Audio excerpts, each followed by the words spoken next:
తాలు తరుగు పేరుతో రైతులను ఇబ్బందులకు గురి చేస్తే చర్యలు తీసుకుంటామని హెచ్చరించారు ఎమ్మెల్యే మక్కాన్ సింగ్ రాజ్ ఠాకూర్.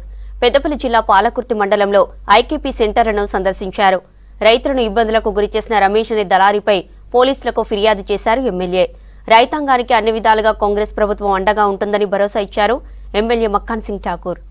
గ్రామంలో ఐకేపీ సొసైటీ వడ్ల అమ్మకాల చోటుకి రావడం జరిగింది. ప్రతి ఒక్క రైతును కలిసి రాష్ట్ర ముఖ్యమంత్రి గారు ప్రభుత్వం పూర్తి స్థాయిలో భరోసా ఇచ్చింది. సంబంధించిన మంత్రి గారు అనేక స్టేట్మెంట్ ఉత్తమ్ కుమార్ రెడ్డి గారు ఇస్తారు, శ్రీధర్ బాబు గారు జిల్లా మంత్రికి ఇస్తారు. నేను శాసనసభ్యుడు చెప్తా ఉన్నా, కలెక్టర్ గారి ఆదేశాలు ఇక్కడ ఎవరైతే కల్లాలలో ఉంటారో మిల్లర్ల మాయల పడకుండా 41 కిలోల 200 గ్రాములు పూర్తి స్థాయిలో సంచితో సహా పూర్తిగా దాన్ని బేరీజు వేసి తూకం వేసి దాన్ని తీసుకొని అక్కడే ట్రక్ షీట్ ఇవ్వాలి.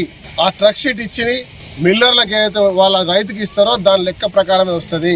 ఇక్కడ నుంచి తీసుకెళ్లి మిల్లర్ దగ్గర కొలుచుకొని మళ్ళీ దాంట్లో తరుగాని తాళని మన్నని దుబ్బని తీసే ప్రయత్నం కొంతమంది బ్రోకర్లు చేస్తూ ఉన్నారు, దళారులు చేస్తూ ఉన్నారు. దాంట్లో ఒక అధికారి ఈ ప్రాంతానికి సంబంధించిన రమేష్ మీద నేను ఈరోజు పోలీస్ కంప్లైంట్ ఇచ్చిన, అతన్ని అరెస్ట్ చేయమని కలెక్టర్ జేసీ గారికి స్వయంగా చెప్పిన. అతనిపై తీవ్రమైన ఆరోపణలు ఉన్నాయి, తక్షణమే కఠినమైన చర్యలు తీసుకోవాలని చెప్పి రైతును వేధించే వారికి ఈ ప్రభుత్వం క్షమించదు.